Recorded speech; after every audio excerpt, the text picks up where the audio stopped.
Right, well, Paul Buckle has been appointed the new manager of Cheltenham Town on a 12-month rolling contract. Tell me why you've given him the job. Well, it's a very exciting time. I think new managers coming in, there's always a degree of excitement, and Paul's got a tremendous track record. And we first got to know Paul when the days when we were playing Torquay on a very regular basis, and often he would also come to Cheltenham and do watching opponents and things like that. So he'd come up to the boardroom. And so we got to know him quite well, actually, and he's very personable and very knowledgeable. And if you look at his track record, he got Torquay obviously into the playoffs, then into the Football League, then into the playoffs in Football League 2 as well. He then went to Bristol Rovers. And Bristol Rovers, I don't know, for managers it seems to be, it's like the death knell of their careers, because so many managers have gone to Rovers and failed. Who knows why that is. Hopefully they're going to bounce back. And then, of course, he went off to Luton, and he did very, very well there. I think he got them into the playoffs. He seems to have a habit of getting teams into the playoffs, which is no bad thing. And they had a tremendous cup run when they beat Wolves and they beat Norwich. And then, of course, he went to America. So in that relatively short period of time, he's managed clubs at our sort of level. He knows Football League 2. He's well connected. Obviously, he's been a player as well at lots of clubs, so lots of connectivity. But I think for me, one of the things was A, he's very personable, but B, I thought the football that Torquay played, particularly under his management, was superb. I think they were one of the best footballing sides we came up against.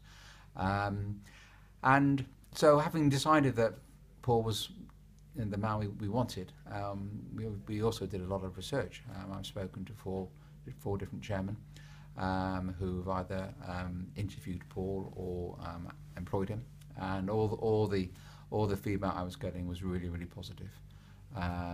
So we offered Paul the job, and he was in America. Never did I think that Cheltenham Town would be having exchanges of emails with a guy in America about a job at Cheltenham Town, but we did.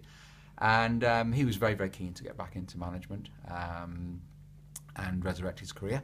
And so the fact that he knew the club and certainly knew himself and knew Colin already, and of course he knows Sean North. So it seemed a great fit. This isn't the first job that he's been in line for. I won't talk about the other clubs, but he's been after a couple of other jobs as well. So we're delighted to have him on board. I think it's hopefully going to be a really exciting era for the club. We've got to be careful that we don't set expectations running. It's going to be tough. It's a difficult league. We haven't got lots of money to spend in the transfer market or bring in young players and stuff like that. So it will be very much a case, I think, of working with what he's got, and unless he identifies particular areas which we may be able to help with. Critical, of course, is A, to hit the ground running, because he's only got a couple of days now before the big local derby with Oxford, big game, big expectation for there. And then, of course, the biggest game of the season's over. So it was important, I think, that having made the decision, we acted quickly and decisively, and didn't have a period of 2 or 3 weeks where we were, interviewing and faffing around and going a bit rudderless. So it's important we move quickly, which is what we've done. We have got the man that we wanted. It's not a second choice or a Hobson's choice. This is the man that we wanted. So fingers crossed, it will be a good appointment. I'm looking forward to seeing the changes that no doubt he will bring in over a period, working with the management team here, on working with the players and see what style of football, and hopefully if we can get a result against Dover, there might be some money to spend in the January transfer window to strengthen the squad if he perceives that we need to do that.